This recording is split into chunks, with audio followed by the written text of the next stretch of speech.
Yo, what is going on YouTube? This is Delta back again with another Call of Duty mobile video, where today I will be giving you all some tips and tricks on how to win most of your domination games.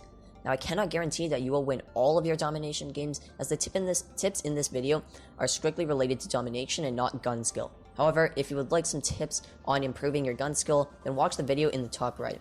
Really quickly guys, if you have not noticed already, my logo has finally changed from the old bomb with the AE. Shout out if you remember that logo from my Brawl Stars days. That was lit. But anyway, it is now this awesome looking aggressive wolf that you see here. I also now have an intro and an outro, which you will see later in this video. Now you might be thinking, well, Delta sucks at COD Mobile, so he probably sucks at GFX too. And ladies and gentlemen, you are 100% right. This intro, outro, and channel icon was done by the mega talented GFX artist in my clan. He goes by the name Arti. And if you guys are interested in a professionally done intro, outro, or logo, then here's his Discord tag on the screen. Let me throw a few pieces of his work on screen. As you can see, they are super professional, high definition, and they are top-notch quality.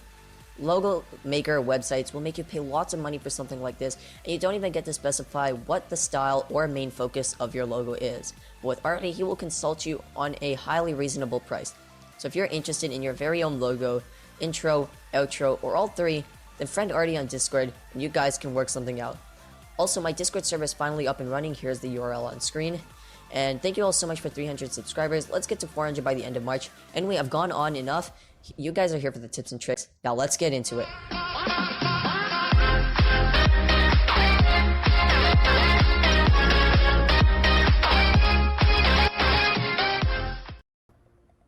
So right off the bat, tip number 1 is going to be rush the home flag right at the start of the game.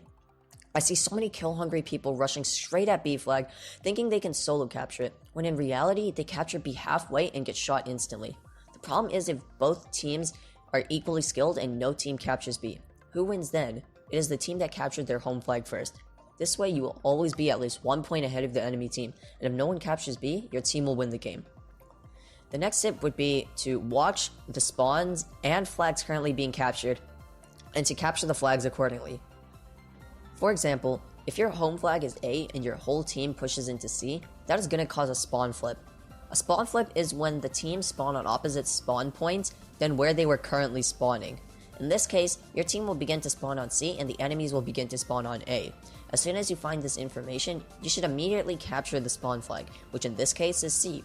This is because the enemy team will surely be capturing A. If your team does not capture C, the enemy team will now have 2 flags.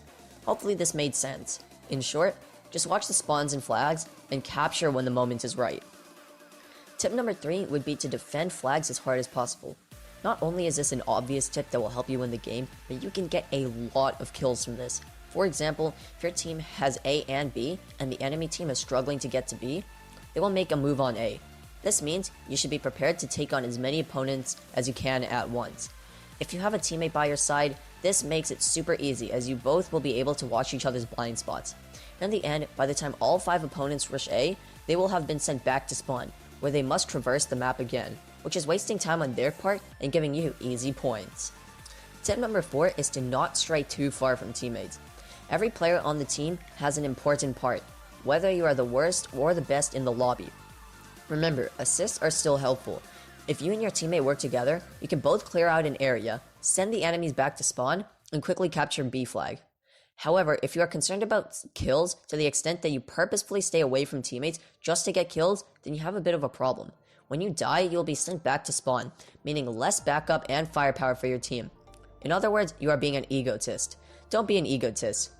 Help your team win the game and bathe in the glory of rank points. Tip number 5 is going to be either play the objective or play around it. If you are more of a support player, not too aggressive, not very confident in your gun skill, your job is to help teammates capture flags. However, if you feel like you could win 1v2 gunfights and you are very confident with your micro movement, like sliding and jumping, and you are confident in your gun skill, your job is to stop enemies from making it to flags. When you play the objective, you are watching what flags you and the enemy team have captured. You want to focus on earning points by capturing flags and defending flags to stop enemies from capturing your flags. Hopefully that made sense. On the other hand, with a little bit of stealth, you can play around the objective. Your focus here is to cut off enemies as they are running to flags. For example, If you see enemies running from A flag to B flag, you want to use the element of surprise to flank them and send them back to their spawn. With a balanced mix of these two types of players, you will have a huge advantage, especially if the enemy team isn't even running this strategy. I also want to add that players who are heavily skilled in gun skill or movement can either play around the objective or they can rush flags while support players assist them. My final tip is going to be the inevitable one. If you are seriously frustrated with losing all of your domination games, then maybe it is time for you to squad up with some people that you know are good at the game. This way, there is no reason you should be blaming your teammates, and if you have voice chat, you guys can come up with a plan and communicate during the game with callouts. This is by far the most effective tip I can give any player. This tip applies to any online multiplayer game. Playing with friends makes the game a lot easier, and the biggest benefit is that it makes the game a lot more fun. So thank you all for watching this video. I hope it does help you win a lot more domination games. Remember, my Discord is now up and running, and the link is in the description below. Also, don't forget that if you'd like an intro, outro, or logo, contact Arti by Discord. His tag is in the description below. That is it for today's video. This is Delta signing off, and I will see you all in the next one.